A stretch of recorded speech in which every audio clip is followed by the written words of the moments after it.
Welcome to today's coffee chat. We're going to be discussing strategies for success in student design competitions. Before we get started, we just want to give everyone a little background on the Pave student design competition itself. For the past 25 years, we've been promoting this design competition, which promotes real-world design experiences for students interested in pursuing careers in retail design industry. Students involved in retail planning, visual merchandising, interior design, and branding programs, we challenge them to create a dynamic design space for sponsors of this competition. Yearly, hundreds of students participate in our competition that demonstrate the will to innovate, redesign, and reinvent actual retail space for sponsors across the world. The competition has been sponsored by the likes of Home Depot, Bank of America, Godiva, Sephora, REI, and Kroger, just to name a few. In the past 10 years alone, we've had over 4,000 students enter their designs into this competition. Of those 4,000 students, they've been represented by more than 60 countries. We've had entries come from India, Lithuania, Italy, Brazil, and Singapore. In those 10 years, we have awarded students with winning entries over $185,000 in cash prizes, and we've awarded the schools they represent an additional $45,000 that they can use to further advance their design programs. So now that we've given over a few of those facts and figures, I'm going to go ahead and welcome our moderator for today's chat, Nikki Albrecht. Nikki's exposure to the retail industry started very early, as she is the daughter of a retail architect. Nikki has been with VIDPro for 23 years, including working with VIDPro International out of Dallas, Texas, and its sister company in London, England. Nikki purchased VIDPro in 2012 and is the president and owner. Nikki was an active member of Popeye and sat on their board of directors for several years, including being active as a judge for their annual OMA Awards and the chair of their education committee before joining the shop board. Nikki currently sits on the Pave board of directors, has a keen focus on education, and is always looking for ways to connect industry, leaders, and expertise and students. I'll let you take it over, Nikki. Thanks, Dash. Thank you and welcome everybody. Thank you for taking the time to join us, and thank you Dash and Nikki for pulling all this together.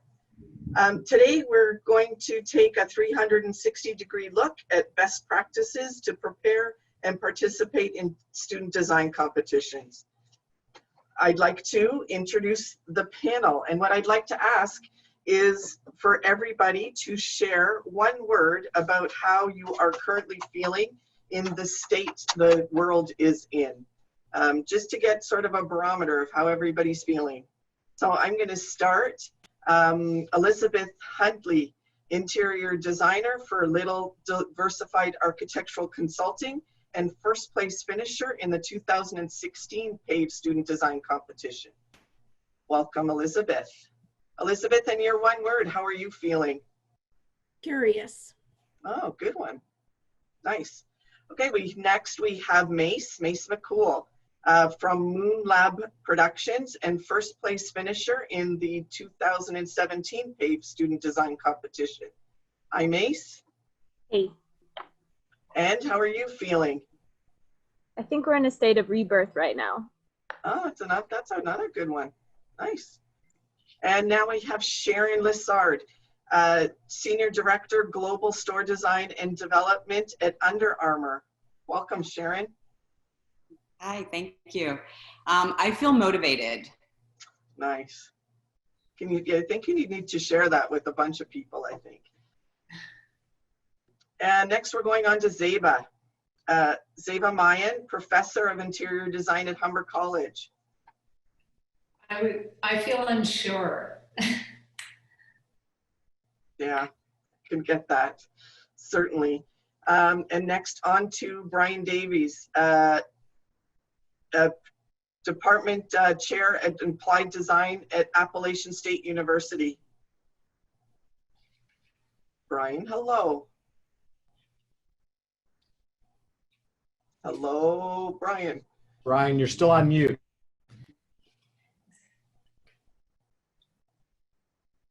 Wow, I'm feeling a little stupid.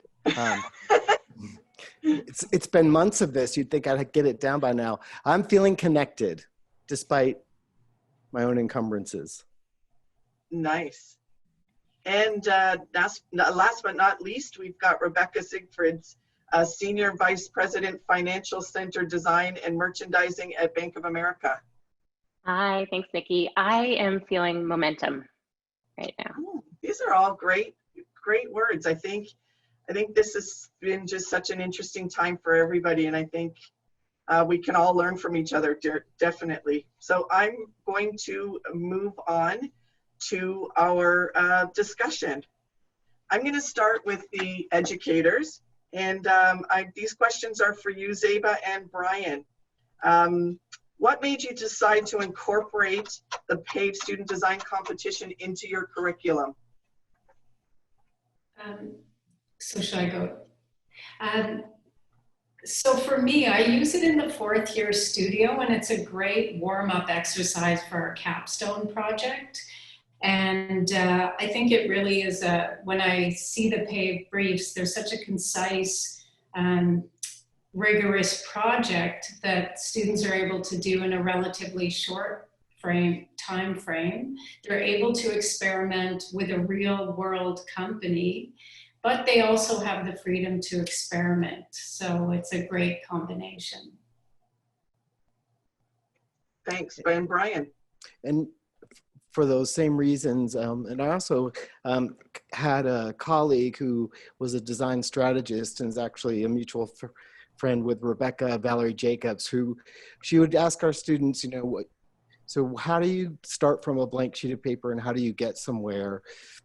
And so for us, the brief, responding to kind of constraints and really having to deliver that, how you convey somebody else's point of view and their message, that sort of demand on strategy really was the value for us to start to bring it into the curriculum. So it kind of contextualized design. It wasn't sort of a problem in the studio. It brought resources in and sent ideas out. So Valerie was kind of a prompt and a push to really think about design more broadly, which I think is what Dash introduced the brief, that it's not interior design, it's not brand, it's all of those things, not just one thing. So I think in my experience, that's really brought a richness and a deeper preparation for students having to take all that on and under consideration. And both back to you and Brian and Zeba again, how do you recommend that other educators can best prepare themselves when introducing a design competition to their students? Brian, do you want to? Sure. I would say in particular to Pave, I would advocate get a partner. Sharon has been a partner to our institution. So we've also sought outside experts, right, that my background was hospitality design. I kind of migrated to retail. I relied on brand strategists to help us. We've engaged professional firms. So that also increases the richness for students and kind of messages that, right, we don't know everything. But I think why the Pave competition in particular, because it really is about innovating with sort of at least the realm of feasibility and plausibility, that those outside experts are a really good sounding board, getting students ideate. So I think the students are exceptional at ideating, and then the professionals kind of help refine and drive that. I would agree with Brian. I typically do this project in the fall, so I spend the summer doing my own research and kind of coming up with my own introduction and take on the project. And then I will have, usually the first day that we're introducing it, have an industry expert come and introduce the project with me. We also engage professionals, and we do like a mid-project critique. And we have those professionals come in and do the critique, and that's a really helpful process. Thanks. Zeba, do you find it more difficult to introduce retail design projects versus, say, residential, commercial, hospitality design projects? And then how do you approach them differently? So I think that's a great question. I actually find retail design projects kind of easier to introduce. I have a strong interest in retail design. I also have a background in retail. And for me, there's so many exciting precedents right now in retail where there's a lot of risk-taking, interesting concepts being explored. So there's a lot of examples to draw from and to kind of illustrate different points of view with the students. So I feel that, you know, we can really draw from so many exciting projects and developments around us. I guess the difference in approach would be the risk-taking aspect. When you look at something corporate or not so much corporate, but if we look at institutional projects or healthcare projects, we're looking at long-term investment where there's less ability to kind of experiment. So I would say I would take a more traditional approach in those types of projects, and the retail really allows students to think conceptually and to really push boundaries. That's great, thank you. This is both for Brian and Zeba. What has been the value of participating from both your as an educator's point of view, as well as from the institution, so from your schools as well? Brian, do you want to go first? Sure. I would say in kind of feeling connected, the major thing for me has been relationships for the institutions, to retailers, to experts, to Pave. Pave has, I've been to institutions that have really benefited from expertise, some of the funding that Dash mentioned, scholarships that aren't even part of our conversation. So I think as the connector of industry educators, rising professionals, experts in the field, like that's amazing experience and value. And I think it's also enabled relationships that I'm sure Elizabeth will talk about, and for some of our other students. So I mean, there's value to participating. Pave has also worked with other schools and institutions. So we're celebrating winners who are 1 in 400 today. But I think also there have been other events around the competition of outreach of professionals coming to schools. So it's also been a platform to connect. So I think just outside of winning, I think just the participation and the experience and the connections and networks and introduction that builds also have incredible value. I mean, I would reiterate most of what Brian has already said.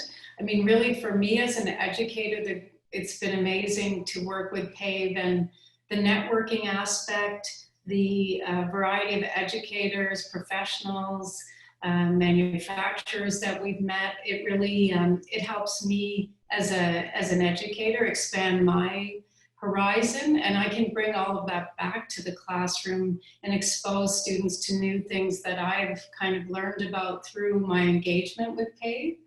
I think the competition is really valuable from an educational perspective to also expose students to the work that's being done by their peers. So they get a chance to kind of compete, but also just to see what's out there, how different students from different areas might interpret a problem, you know, one way, and we might look at it another way. It's good for them to see the different approaches.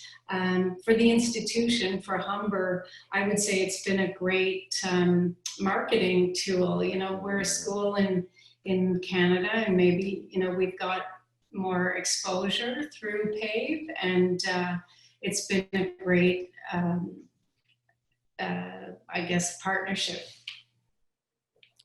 Nikki, can I? Absolutely, go Brian.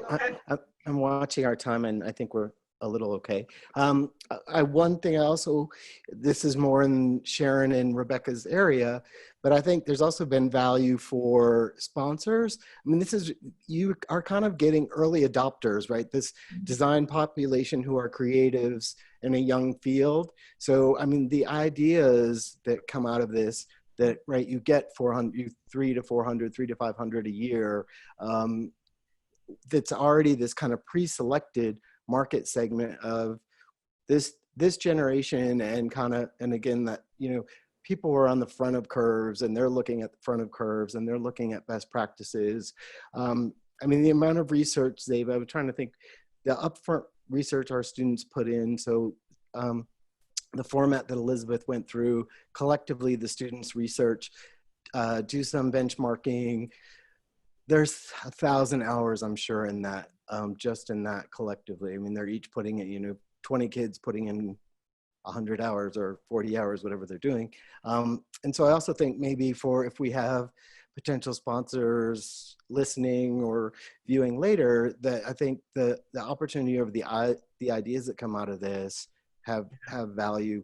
And I would encourage, one thing I think that we've not yet capitalized is maybe any kind of post-mortem. So because everything's anonymous and there can't be an exchange, I feel a lot of the research that when we're done, we share back with our industry partners, but we haven't necessarily given directly to the sponsors. And lastly, I would go back to Zeba's point. Has done such a phenomenal job of now sharing winners' work and uploading things that's become a resource in itself. So I think I know it's gone back to whatever's up on the website now that you can actually see what the entries were, and that's been a new undertaking. It really helps really kind of elevate everyone's output. Oh, well said. Thanks, Brian. I'm going to move on to the students. So I'm going to start with Elizabeth. Same kind of question. From the student's perspective, what do you feel the value was in participating? I think it's kind of twofold. I mean, as just purely a participant, not as a winner, the opportunity to work on a real world design brief in school, I think, is pretty unique. I mean, most of the time projects are recycled from past years or a random CAD file that a professor had from a professional job that they just said, oh, I'm just going to make a workplace project out of this. I think, the opportunity to, think about Kroger and think about how they would incorporate this into their real world is just unbelievably unique. But then also from a winner standpoint, I think, and also I guess participating, purely the exposure. I think, as Brian and Zeba mentioned, I mean, I met people like Sharon throughout my process that I know I could contact her and she would be more than happy to help with any question I had or going through my career. It just, when would I ever have had that opportunity to meet such industry professionals or retailers the exposure is just amazing. Awesome. And Mace, for you, how? I'll kind of answer it the same way as Elizabeth. As a student, you get a great portfolio piece. I mean, if you're putting in as many hours as you should be, I still bring it up. That's still the project that everyone wants to talk about, winner or not. They're like, wow, you can tell that you put a lot of work into this. So yeah, portfolio piece. And then as a winner, just the confidence that you might get from it. I felt like I was at the bottom of the class, and then lo and behold, you just never know if you're in a front runner, so don't give up. And the connections that you make, I mean, the Pave community is so incredible. I communicate with the Pave president probably once a week. We are on Instagram messaging, keeping in touch. So just getting to work with all of these brands and getting to know everyone in the industry is really important. What I'm hearing too is there's a lot of development of mentors. It sounds like from this is a really great exposure for everybody to get and also work with a mentor. It sounds really just a positive experience all around. So on to your next question. This is for Elizabeth. And what are your takeaways from entering? And what have you been able to apply to other projects? So first is a strong concept matters. I think a lot of time in school, I mean, I know I'm guilty of it. You get all the way to the end of a project and you're required to make a concept statement. You're saying, oh man, I should have thought about that at the beginning. But I think, the ability to go back, going through this whole process, I was really adamant about making sure I had a strong concept. And when a design question or a problem came up, I was able just to ask, how does that statement inform this decision I'm gonna make. And I've definitely taken that throughout every project I've done since, and in my professional career too. Also, practicality and buildability matters. Like, it matters in this competition. I think the retailers, they want you to dream big and, you know, give the craziest off the wall ideas, but at the end of the day, they're also thinking about how they can build it. How can they actually take these ideas and implement it?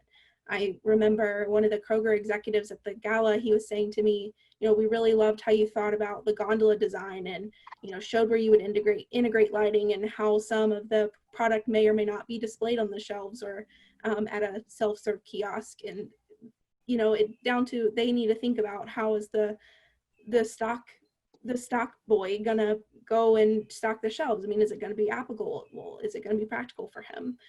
But, you know, it might have had all these crazy curves that they could have never implemented, but the fact that they could see that it could be a possibility, I think is really important. I know in my professional career, sometimes having a concept meeting with a client it's kind of difficult, because you might have a client who, I mean, they're hiring us to design, not because they don't know how. So sometimes they have trouble visualizing. If you present, you know, a big off the wall idea, you have to put that tangible element in there with it. You know, well, we could apply this, you know, lofty idea to this little element there. Oh, okay, connect. So you just, like, the ability to just put both together, I think was really important for me to realize throughout this process.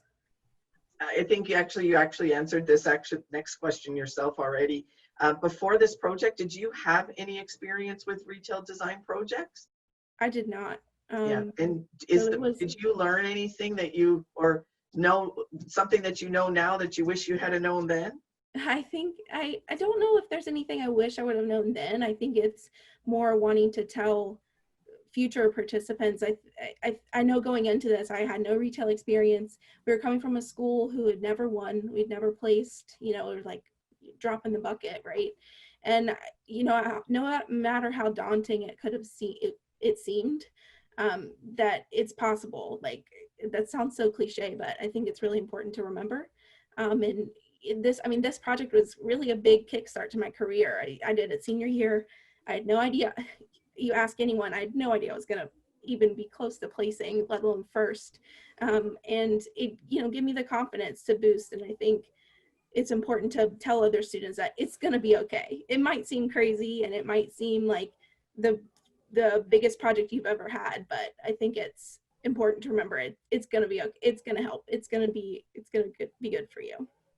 Thank you so much for sharing that. I think that's going to be helpful to a lot of students in the future. Mace, I have a question for you. What are some of the benefits you received from your success with your completion of the student design competition? For example, recognition, or personally, professionally, your career. How did those benefit you? Sure. Okay, good. I'm not on mute. So I actually had no idea what I wanted to do with interior design. I was kind of in a hole. And this project opened my eyes to retail design, and now I'm actually an experiential designer, which, you know, they haven't really started teaching in school yet, probably now more in the recent years. But yeah, just opened my eyes that brands are really cool to design for, and especially with Gen Z coming about right now, you know, they really care about brands and what they're all about. So getting to kind of storytell for those brands is really fulfilling. And personally, from the project, I won the Chick-fil-A year, and the following year, Chick-fil-A actually reached out and they wanted to build my project with creative liberties, of course. So I hopped on a call with their marketing team and handed over models and things like that. And then they sent my project submission to a fabrication and design studio, and they built a version of my project at the Chick-fil-A Peach Bowl in 2018. And then they flew me down there, and I got to see the Chick-fil-A headquarters, which was really cool. And then they flew me down to see the actual project at the Peach Bowl, and it was incredible. Not like the design, I mean, it was cool, but it was incredible getting to see something that I designed come into real life, which I don't think happens for students that often. So, you know, with this with this competition, there's always that possibility that they're going to love your project enough to bring it to life, and that might be exactly what you need. But yeah, getting to see what you build in real life, which I'm sure a lot of the students will get to see that one day, but getting to see it so early on was really groundbreaking for me. That's something you are definitely going to carry for your life. That's for sure. I'm going to move on to Sharon and Rebekah. And my question is, what advice would you give somebody entering a design competition, specifically one of a retail related project? Sharon, did you want to go first? Go for it, Sharon. Jump in. I think Elizabeth sort of nailed it in terms of really understanding the concept, but understanding the brief first and foremost, and understanding the problem you're trying to solve. If you can wrap your head around that, it definitely makes the concept a lot easier to articulate. And if you constantly continue to, reference back to the brief and what is your concept statement, that's your roadmap. That's so important. And a lot of students can get off track. Fair enough. And Rebekah? Yeah, and actually I would just ladder off of that having a solid concept then allows you to create a very holistic project. I mean, the challenge is that you don't verbally present the work. It's in a booklet form, and I can attest to, by the time I had 4 boxes full of projects, which was so exciting by the time we judged them. But the judges have to be able to understand your entire concept by flipping through a book. You're not able to explain anything. So I think having that clear concept helps make sure that you've got a really clear story that you're telling throughout the entire presentation. But yeah, they have to kind of be able to look at it and understand what your point of view is very quickly. And Sharon, what makes a design stand out from the rest? And what specific criteria are you looking for? So when you're designing for retail, I think what's really unique about it, different than hospitality or even office space, is you're representing the brand. And it's not that you're not representing the brand in those other industries. I think this is the thing that I learned, and why Brian and I think, partnered so well with his students, is the holistic view. It's not only about the physical, it's about if you're going to have a digital component, if you're going to have a branding component, your colors and materials, like everything represents the brand. It just can't be one thing. It has to be a cohesive, holistic environment that somebody wants to immerse themselves in. And then if there are other touch points that are part of the program, like it was for Chick-fil-A, what is the before, during, and after experience, and having that brand red thread throughout the whole experience is really critical. And yeah, Rebekah, that same question for you. Yeah, I think your illustrations tell such an amazing story with your concept. So, and you are telling, you're telling the story of a brand. So as we were looking through too, and this sort of probably answers the first question as well, but I shared the work with Bank of America when it was all done. I was excited to share everything that everyone had presented, but I want to be able to share work that represents Bank of America really well too. So this is a silly example, but I remember there was an illustration I saw. It was a gorgeous illustration, and it really did a fantastic job of telling the entire story of what the students' work was about. But our logo was cut off funny in the view of the image, and it's still, it's still being a great project. But I was like, oh, they just tweaked the view just a little bit so that it had, told our brand story very well. But it goes back again to because you're not verbally presenting it too, those images just have to really tell a story. And by the way, I don't think that means that they have to be, super realistic computer renderings either. I mean, I for one still hand draw, but it's a drawing that somehow really tells that story in one snapshot and captures what that brand is about. Sharon, what's the most difficult part about the review process? Over 400 applicants. Yeah. And a day.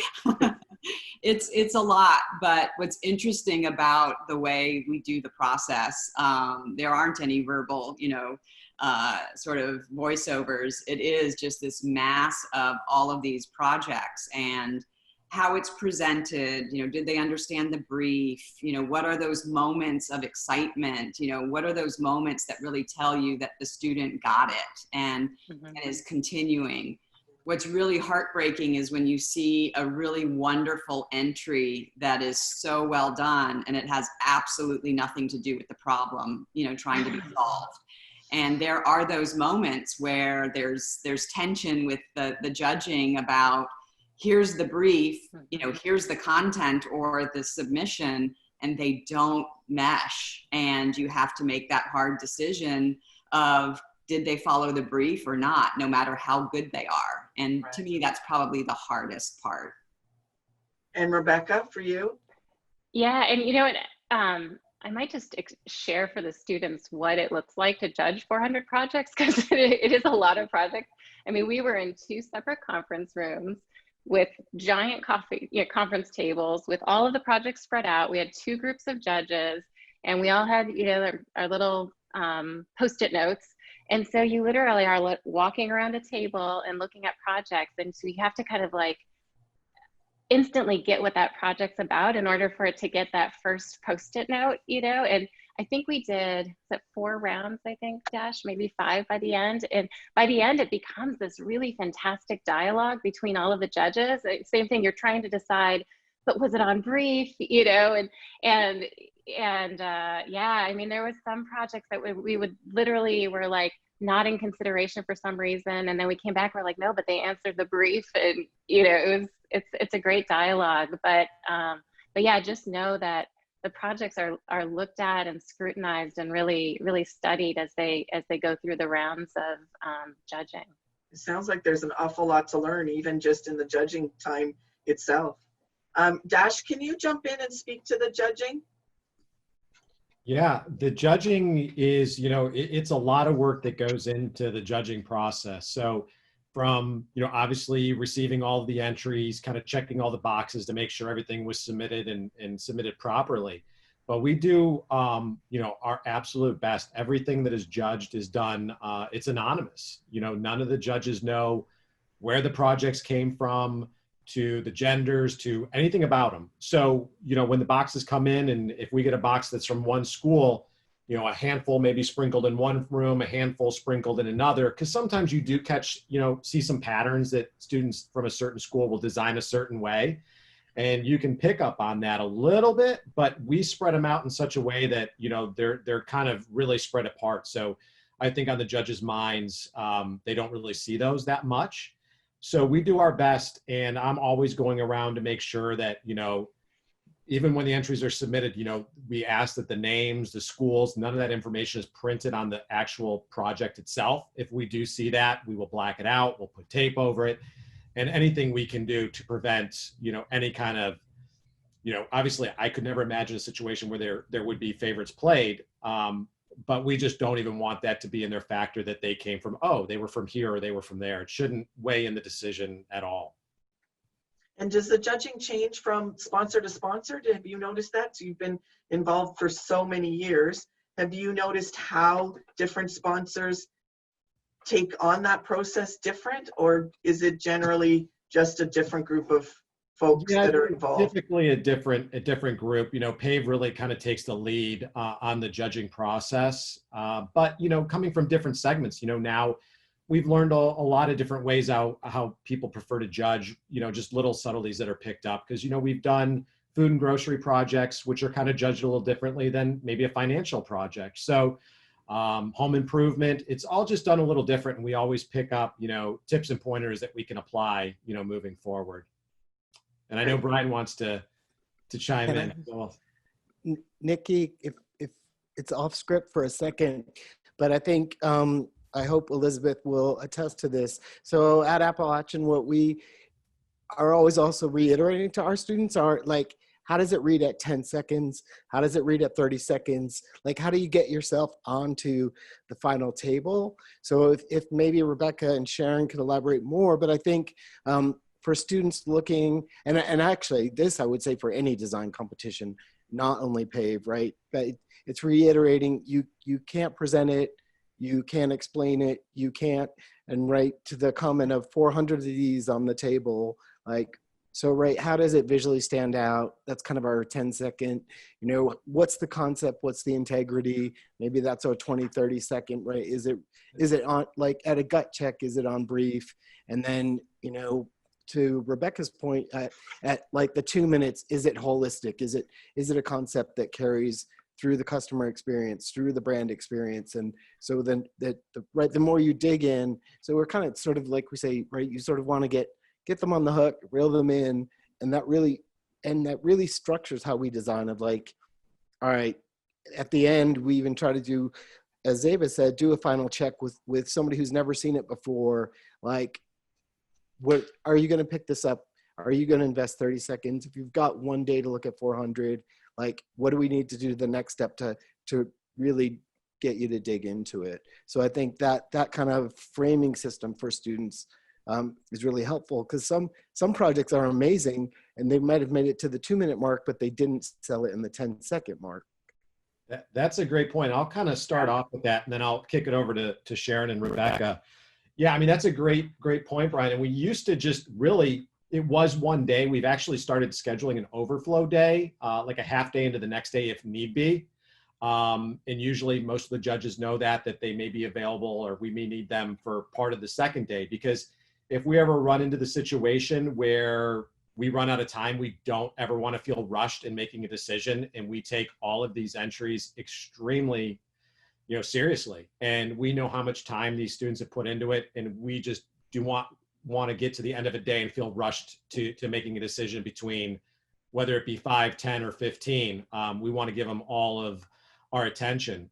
But, you know, kind of speaking on how we get to those final entries, you know, you're right. You know, when you've got 400 or 500 entries, whether you've got a day, 2 or 3, you got to kind of move through them in a systematic way. And usually when we go through the first few rounds, yeah, we're not taking the deep dive into those projects, but we are looking for little tidbits that jump out at us, that we're kind of flagging them, that we know we're going to want to take a harder look at them, you know, in the following rounds. And I'll kind of let maybe Rebekah and Sharon talk about what that kind of first pass, first glance, what are they really looking for that they know is going to warrant, you know, a harder look down the line.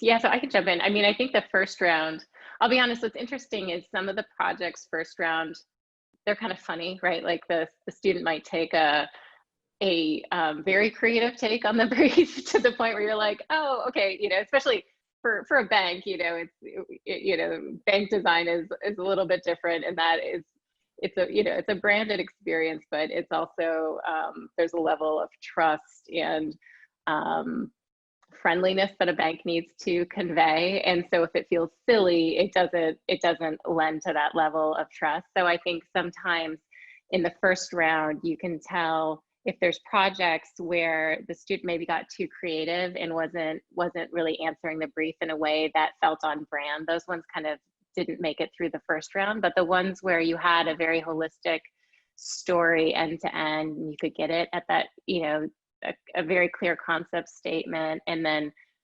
illustrations and plans that kind of held together and could be read side by side. I think those ones made it through the first round very quickly. I've actually had the opportunity to be a mentor as well as a judge. So being a mentor to students with Brian's studio for 2 years was great, because I got to coach, you know, and sort of be an outside perspective, not only from a brand perspective, but also from an agency perspective. So I could wear both hats. And what was interesting, you know, then being on the judging side, you know, putting on, you know, the brand and the agency through that lens of critique, you know, coaching in one aspect, you know, how to get the students really to think about the brief and think about the concept and that, you know, really holistic view. But then on the judging side, you know, knowing to look for that, and totally agree with Rebekah. It's like, what are those standout presentations on all of those tables where it catches your eye and you want to go into it deeper. It's almost like a concept, you know, like walking down a street, or, you know, a new concept that you've read about. You're intrigued because of the wrapping. You know, what is that first impression? And then can you continue to get excited as you go deeper? Can you understand the story that's being told? Can you understand the experience that you could actually engage in? And to me, those are the ones that really stand, and you see all of the little Post-its that keep piling up, because none of the judges talk to each other, you know, in the first couple of rounds. You're just so focused on getting through, and Dash keeps you very on track because he knows how long it's going to take. It's not until the final rounds that you really do get into dialogue and debate to get to the winners. And that's where I think there's a lot of richness to make sure that everything that we've been evaluating individually is actually coming through as a peer group, as a judging group. Thank you. Rebekah, this is for you regarding Bank of America itself. And with the work that you guys received from your competition, could you ever see bringing any part of that to life in the real world? It's a great question. So what was interesting for us is when we were writing the brief, I was only 6 months into role at Bank of America. So it was literally in the middle of designing a new prototype while writing a brief for students to design a prototype for us. So it was kind of like we launched getting the them brief. to do your work. Yeah, exactly. But I also, you know, I was looking back at like the Chick-fil-A brief and some of the other briefs, and they were able to provide a lot more information, whereas we just didn't have a new prototype yet. So but that did actually, I think, offer up some freedom for the students. But yeah, you know, it was interesting to see how students, what students' take on banking was, because they're kind of a market segment we're very curious about, you know, for obvious reasons. But yeah, there was elements of the design that were so interesting to me, just with how a lot of the projects kind of created spaces that really opened themselves up to the campus. Whereas, you know, in banking, a lot of what we have to do, and I deal with it every day, is security and risk and, you know, all these different things. So it was interesting to see how students took their concept and created things that we might not be able to execute exactly, but they did get me thinking a lot about how we might approach the work differently if we took on a different lens. And for you personally and professionally, what was the most rewarding part about being part of the Pave student design competition? You know, I was fairly new to Bank of America when we got the opportunity to sponsor Pave. So it was exciting as someone in the bank who, you know, I've been able to build a small design team within the bank. And so by sponsoring the competition and sharing that, you know, throughout Bank of America, it was exciting to kind of show how, you know, people don't think about banks for design, but being able to show that students around the world were designing a concept for us was, for me professionally, it was really exciting to be able to kind of share that, because I so enjoy being, you know, involved with students. And so it was exciting to be able to kind of brag about that a little bit at the bank. Like, hey, you know, look, we've also, you know, we have students providing all this really creative work for us. So I just thoroughly enjoyed the process. It was, I enjoy looking back at all of the projects. Do you have any suggestions that you would tell a future sponsor from that experience? Ooh. I mean, I was so honored to be able to be a sponsor. So all I can say is that, you know, the creation of the brief it's a lot of work, but it's also really grounding, you know, because you think about how would you ask a student to design for you. But yeah, being involved with the students, everything from pitching the work to reviewing it to the Pave Gala was so much fun. To be able to meet all the students and then stay connected with them afterwards. I mean, it's so rewarding. Well, this is where we're getting to the end of our whole opportunity here. So I'm just going to go back to each one of you, and I'd like to ask each one of you one piece of advice. So in perspective to your own field. So for Brian and Zeba, what's the one advice you would give to other educators? So Brian, I'll start with you.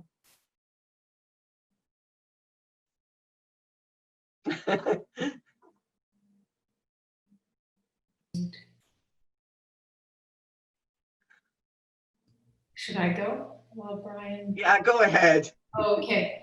I would say, just to try new projects and new types of things in the studio, because I think it was Elizabeth.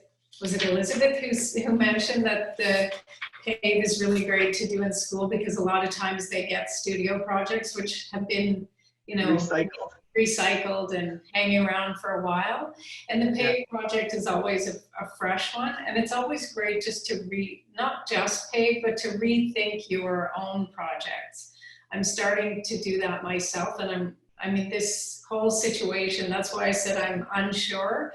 I want to use it to improve my teaching, and also to, give the students a really great educational experience. So how can we use this situation to rethink the way we teach? Great. And Brian, are you here? Yeah, my mouse froze. I said I'm never going to be invited back. So I got to make this count. I think from Appalachian, I would connect maybe some of what Rebekah said to what Elizabeth was saying. So academic institutions are not so unlike banks in being big, slow, and conservative. So for us internally, I would encourage other educators to make their deans aware, to make their to connect with the business department, to connect with the strategy department. Our success, we've leveraged our success externally and internally to raise awareness of what design does in business, or what design does for business and brands. And I think Pave is that opportunity. I'm trying to think, we've tried to invite deans and other members of our administrative team to the Pave Gala, and they're blown away. If students that have the opportunity to participate and are connected, it's one thing internally to tell your team that, Elizabeth is like top of the country at the moment. When hundreds of other people in a room are telling that to your administrators, they listen. So I think it really is can be a big megaphone. Excellent. I'm going on to the students. So Elizabeth, what one piece of advice would you have for other students? I think I've already said it, but I just want to reiterate again, you might be the bottom of your class, or you might not feel like you have what it takes, but I think believe in yourself. Again, it's such a cliche, but this competition led me to apply for jobs I never thought I would have a chance of getting. I was applying on a whim. I applied to Disney on a whim, and I got the job. I out of school went and worked for Walt Disney Imagineering for a year. You can do it, and just have some build your confidence and have some confidence in yourself, and just go for it. Great advice. Mace, how about you? I would say the biggest advice I have to give is to let other people see your work before you turn it in. I was doing some crazy things, just like Elizabeth said. Felt like I was at the bottom of the class, and you'll see when we go through the projects at the end. I wanted to do like a slime machine at one point. It was getting crazy. And then when I showed it to the class, they were like, this isn't that crazy, just reel it in. And listen to your professors. Ann Black, shout out, is amazing. But yeah, just get people to see it. And if you are doing this outside of a class, reach out to me. I don't know if we have emails shared or anything, but I've had a couple people reach out, and I've looked over their projects. Any extra eyes you can get on it is really helpful. That's great advice. And Sharon, advice that you would give to other sponsors? Sponsors and or judges, or just sponsors? More so sponsors. Okay. Really make sure that you have a real cross-functional sort of internal committee that understands the purpose of the brief and the purpose of how it can impact your business. I think Rebekah spoke to that, but really making sure that a sponsor isn't doing it in a silo of one department. It's actually going to impact the entire brand. So have a real strong internal team that's going to participate in the competition once it gets to that judging. That certainly would be beneficial for everybody in that case. And Rebekah? I would say for sponsors, keep the projects really focused so that the brief is really clear. We ended up writing a brief for a project that wasn't something we were working on at Bank of America. It was a pop-up Bank of America on a student campus. So it was, you know, we kind of were able to focus the project that way and keep it palatable, I guess. And then it also was fun for us too, because it wasn't something that we were looking at the time. So to be able to see what students came back with for that area of the business is really fun. Excellent. Dash, have you received any questions for our panelists?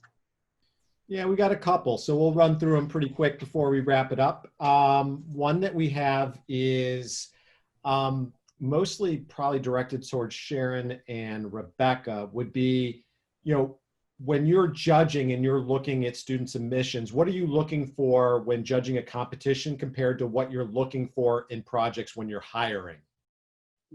Is kind of the question. Same thing. Same thing. There you go. You know, it's interesting. And I did really look at it through that lens. And Elizabeth and I worked very closely together on the year of the Kroger sponsorship. And really, I think one thing that, you know, Brian's students focused in on is not only the brief and the project and the submission, but how is that going to impact their portfolio? And then how do they present themselves or use that work as they're interviewing for a future employer? And I think really thinking about it all the way through, it's not just a project submission, but it's a portfolio builder and a career platform builder.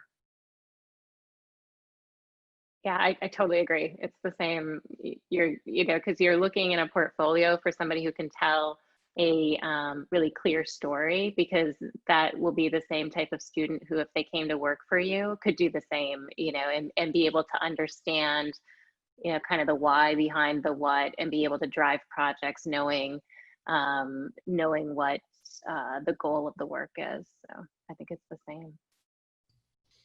All right, couple more. We got 2 or 3 more questions and then we'll finish this up. But someone brought in the question, Brian, you mentioned that this is a young field. And as we all know, a lot of us fell into retail design accidentally as we kind of started in other areas. What are some PR moves that we can do to further, you know, create some further awareness for, you know, our industry of retail? Oh, yeah. I mean, I think that's the kind of been the mission of Pave, and inside of it, I think we're doing a really strong messaging. I think for educators and students on the line, if they could actually help us, I think also it ties to Macy, you know, saying it's about experiential design. I think in all the success we've had, we've really thought about it that way. So maybe it's also thinking about us connecting, looking at programs from the educational side that are doing experiential design. I think Sharon and I have talked about so many of the different facets of this that we have also an apparel design program separate from our interior design program, and they're kind of even disconnected from merchandising or visual display or yeah, I know the source of this question and I don't have her response. I think it's a really good prompt and challenge. Yeah, and also to kind of, you know, piggyback on that one, someone also wanted to kind of know, when you made that move from hospitality to retail, did you find that difficult? No, that I think goes right. I may say, I think we were kind of launching an experiential design program. So I moved from Cincinnati to Appalachian State. And I think that's the connector, right? Hospitality is about experience. It's not about a pretty rendering. It's not about the photo when the store opens. It's not a photo when the hotel opens. So we were, in an earlier conversation, we approach Pave really as choreographing experience. So really it's a 4-dimensional, so there's time, there's sequence, what happens before, what happens after. And right, in the choreographing, you're always aware that you're bringing somebody else through it. So I think from those are, to me, core to probably all designs, but especially hospitality and retail. And 2 more questions. And one I've kind of got that I just want to share and open to anyone. So if a few people want to chime in, I think that's great. And this is, I think, advice for students. And I think we've seen a lot of projects in the past that may start really strong, but don't finish as strong. And I've always wondered, you know, is it an issue with them pacing themselves? Or is it an issue with, you know, we're designers and, you know, we don't deal with things in feet, we deal with things in, you know, millimeters and centimeters, and they're so detail oriented that they can kind of get hung up on certain parts of the project that maybe don't leave time to address other areas of the brief or the project. So when you're tackling one of these projects, you know, how do you make use of time to have a complete project, I guess?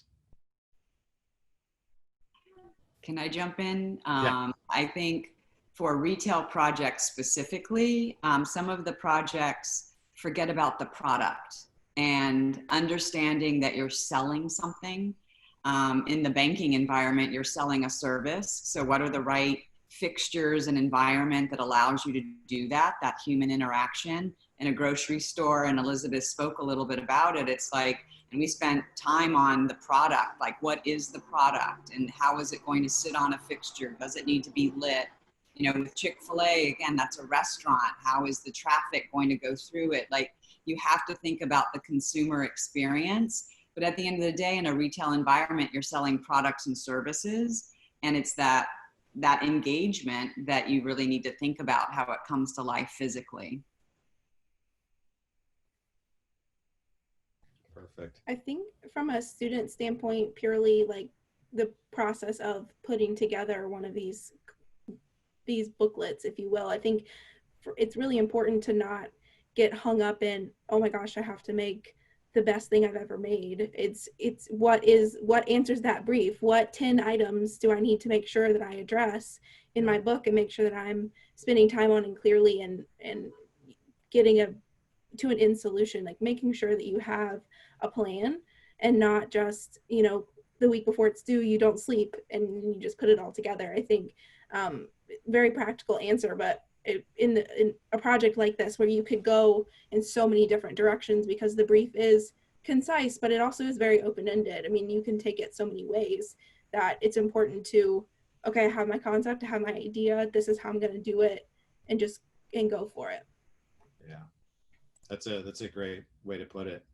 One other question we had, somebody was asking about, are there any examples of projects that we've done in the past? And actually on the Pave website under For Students, Student Design Competition, on that page, there's a link to viewing all of the past finalists going back, I think, 10 years on our website. So you can absolutely take a look at some of the winning entries and what they've looked like. And we usually share those every year so students can kind of get a gauge for where that's been. But you know, this isn't always about winning this competitions. It's about pushing yourself. It's about getting experience. And at the end, you know, reach out to industry professionals, get critiques, because that's the only way you're going to get better is to continue to push yourself. So another great question. And interestingly enough, we were talking about this yesterday. People are asking, when is Pave going to release the student design competition for 2020? So obviously we are, you know, currently what's going on, it was just a real difficult year for us to reach out to retailers and brands and get that commitment, as they were all really focused on their own business and what's next. But we do understand the importance of this project. At the educational level, we are still working on something. We actually have a call scheduled next week. We've got a small committee. We are absolutely planning on launching something. It's just going to be a little later than normal. I would love to see something going out in July, mid-July, maybe towards the end of July. But we do hear everyone, and we want to get something for you guys to present to students. So might look a little different than it has in years past, but we're working on it. Other than that, I think we're going to wrap this up, and we do want to show just a quick video. It's a couple minutes long of some slides that's really going to highlight some past student design competition finalists, and it's going to show their work, and it's going to kind of show a little now and then. So, you know, what they placed, what year, and what they're up to now in the industry. So Pave's not just about connecting with you as students. We want to connect with people as they begin their careers and their professionals and support them the whole way through. So unless anybody has anything else to add, we'll just queue up that slide deck.